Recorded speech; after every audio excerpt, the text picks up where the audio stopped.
Hola grupo, tenemos lo que es la clase de argumentación.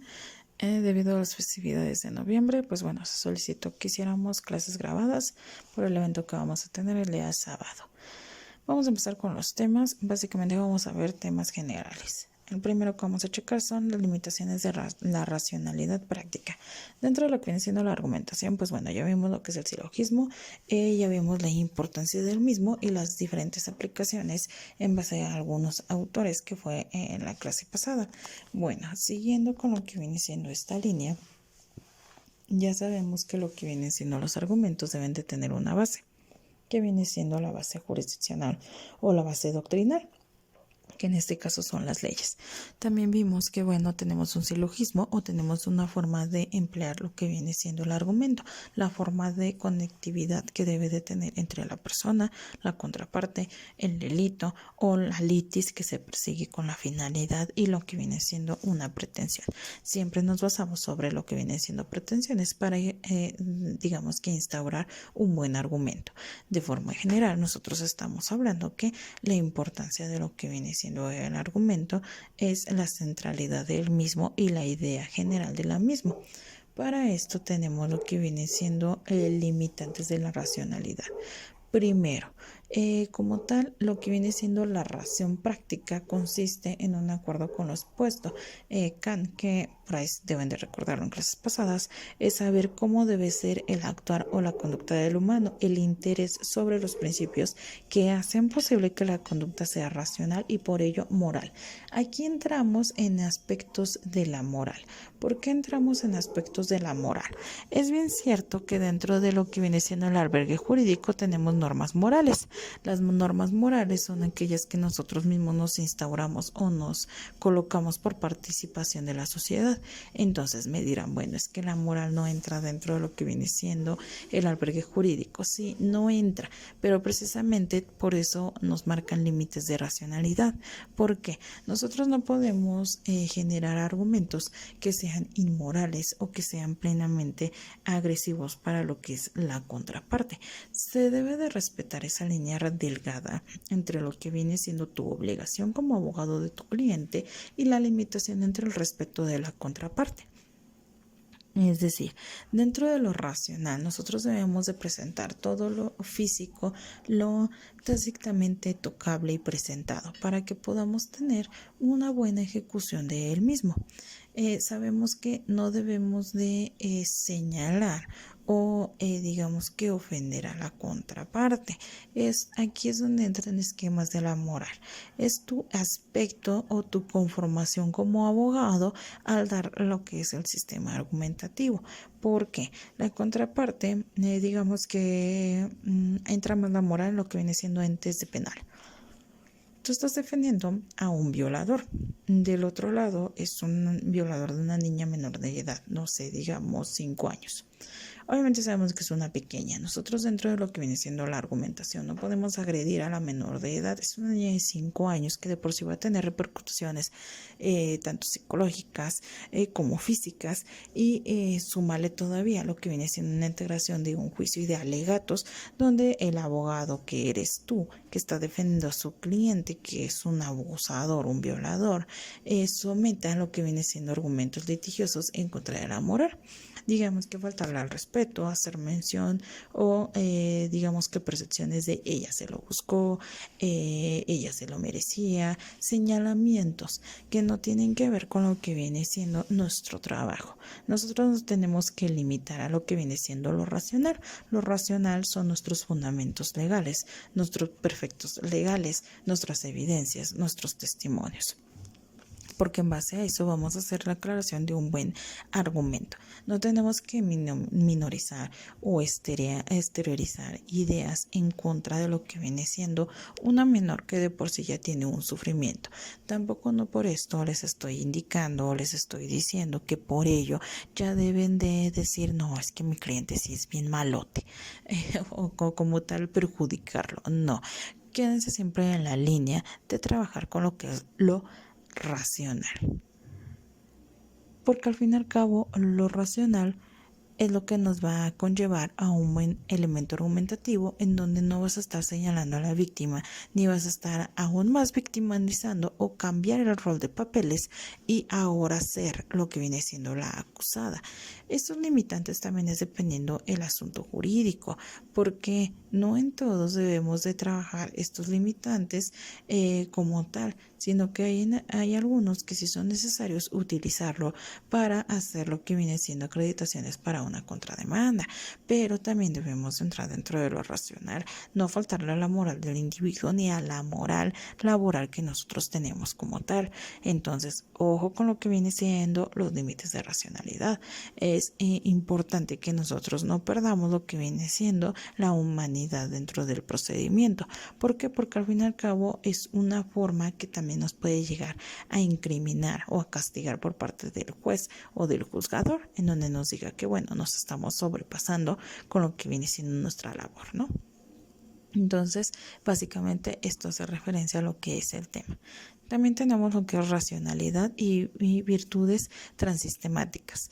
¿Qué entendemos por racionalidad? La racionalidad nos dice que es un presupuesto que demanda al derecho tanto en el contexto de creación como en el ámbito de su aplicación a través de decisiones judiciales, tema que han sido examinado fundamentalmente por la filosofía del derecho con el propósito de garantizar la congruencia y pertinencia del ordenamiento.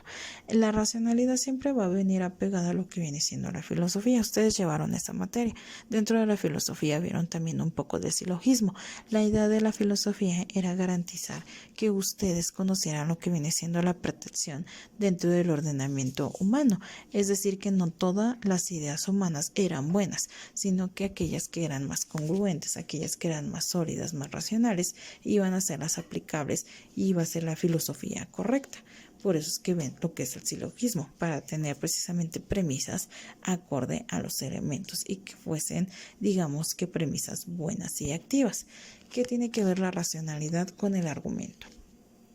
Un argumento debe de ser no solamente un elemento fuerte para un debate sostenido contra la contraparte, sino que también debe de ser racionable dentro de los esquemas en donde debes de garantizar que tu argumento es sólido por medio de que va a ser de pruebas de elementos que existen. La racionalidad es algo que tú puedes comprobar, que ya está hecho y que puedes verificar. No podemos llamar racionalidad el hecho de decir, pues yo creo, yo considero. ¿Por qué? Porque precisamente eso no es racionalidad. Eso como tal son ideas o son filosofías que tú te estás creando dentro de tu persona.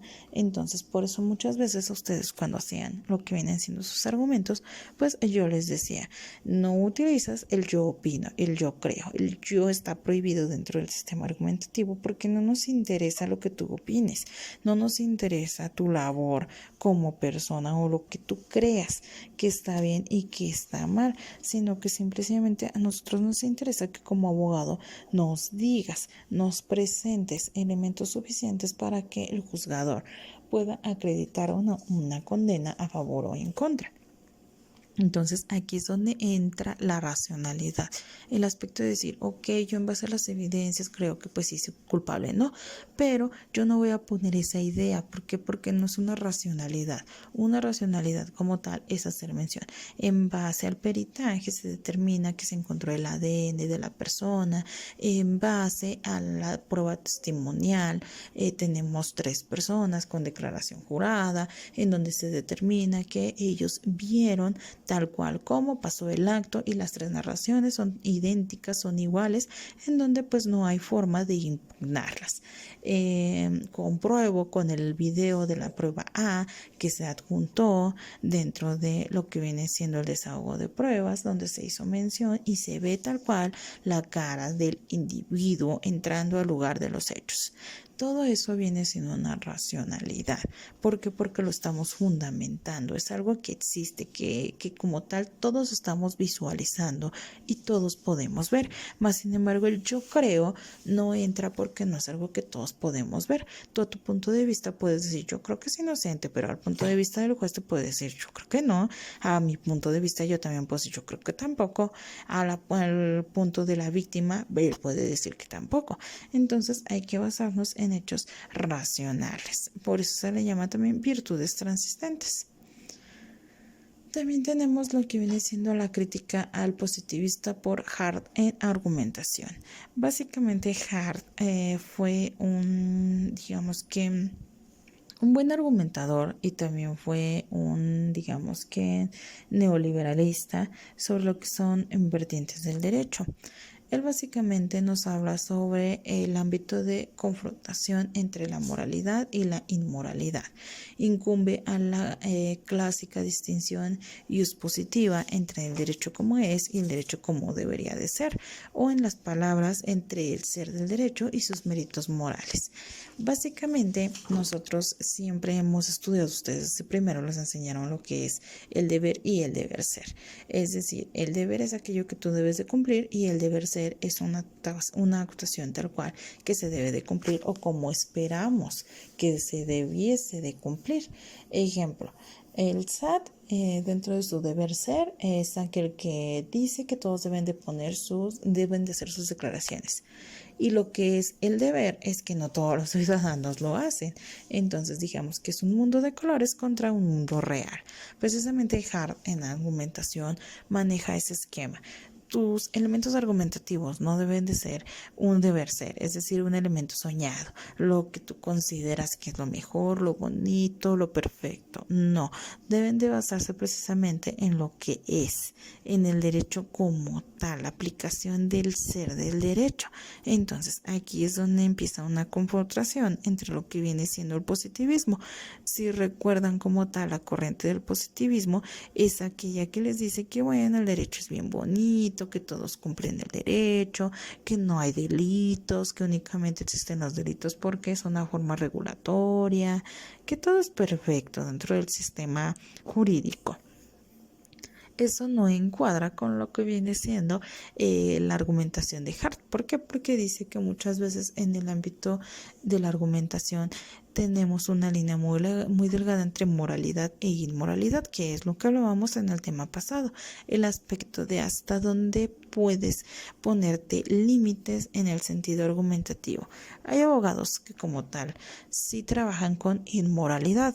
¿Por qué? Porque es una forma de quebrantar lo que viene siendo los testimonios o las formas de las personas, en donde obviamente la persona se llena, digamos que de ira, de enojo, de molestia, y comienza a cambiar o a, radicar unos cambios dentro de las declaraciones o dentro de las formas, que es beneficio para lo que viene siendo la contraparte. Entonces hay muchos que sí trabajan en base a la inmoralidad. Hay otros que están plenamente trabajando en lo que es moralidad. ¿Por qué? Porque el entorno les ha enseñado que no necesitas trabajar con inmoralidad, agredir a lo que viene siendo testigos o a la contraparte para ganar tu asunto jurídico, sino que también maneja la concepción de que, bueno, yo puedo trabajar con lo que viene siendo el realismo para yo poder asentar buenos argumentos jurídicos sólidos y no meterme en habladurías de inmoralidad y moralidad.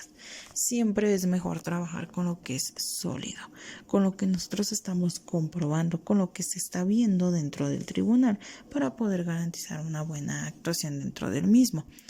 Ustedes a lo largo de su carrera o en la trayectoria profesional que vayan a tener van a toparse con personas o con abogados totalmente inmorales en donde van a agredir a la víctima con tal de ganar, con tal de beneficiarse. Es hasta cierto punto injusto, es molesto y debes de contemplar eso y preparar a tu cliente precisamente para ese tipo de actuaciones.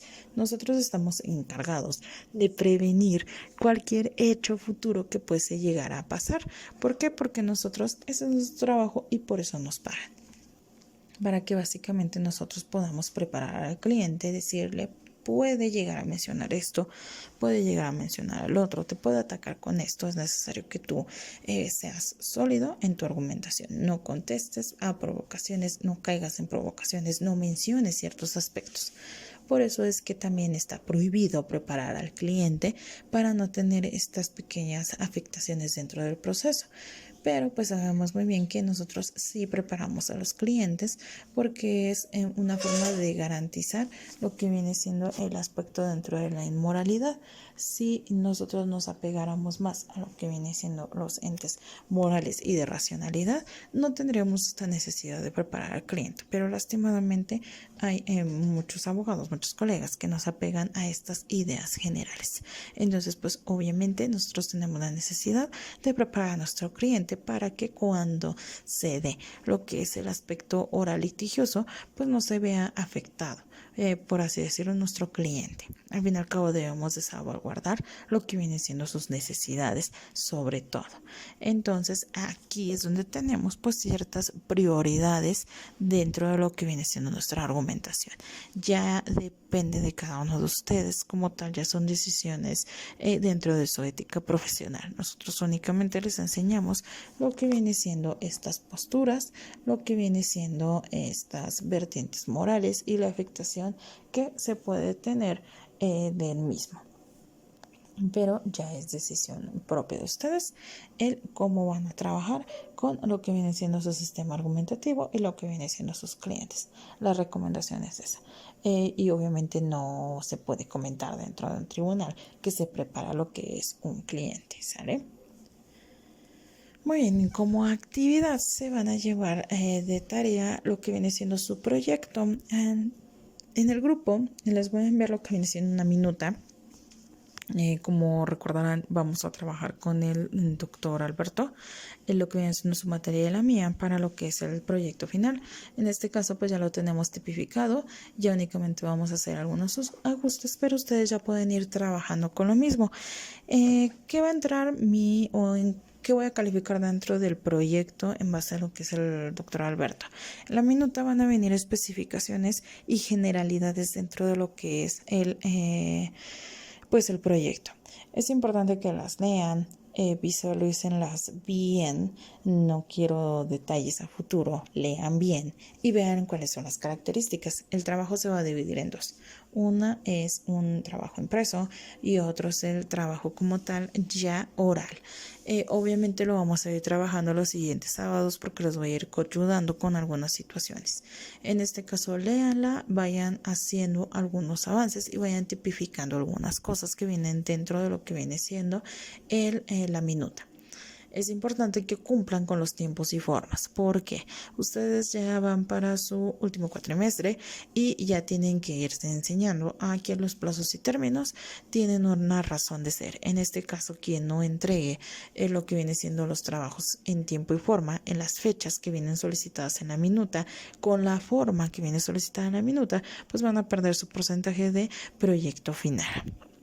No va a haber excusas, no va a haber pretextos con el trabajo, la familia X o Y.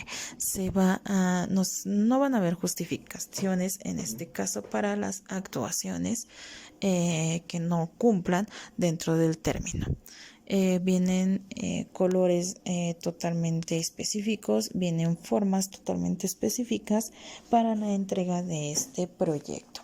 Si el proyecto no se entrega en el color, en el día o en la hora específica, pues obviamente van a tener penalizaciones de puntos y demás. Entonces, de favor, eviten la pena de ser sancionados. Por eso se les están viendo una minuta para que ustedes tengan lo que viene siendo los elementos y se vayan preparando con anticipación. La siguiente clase, el siguiente sábado, pues bueno, vamos a retomar lo que es el proyecto y les voy a dar indicaciones más individuales y más, digamos que más específicas sobre el mismo. Pero ahorita nada más les encargo por favor que lo lean y que comiencen a trabajar con ciertos esquemas. Les voy a mandar un audio para especificar estos esquemas. Que estén muy bien, grupo.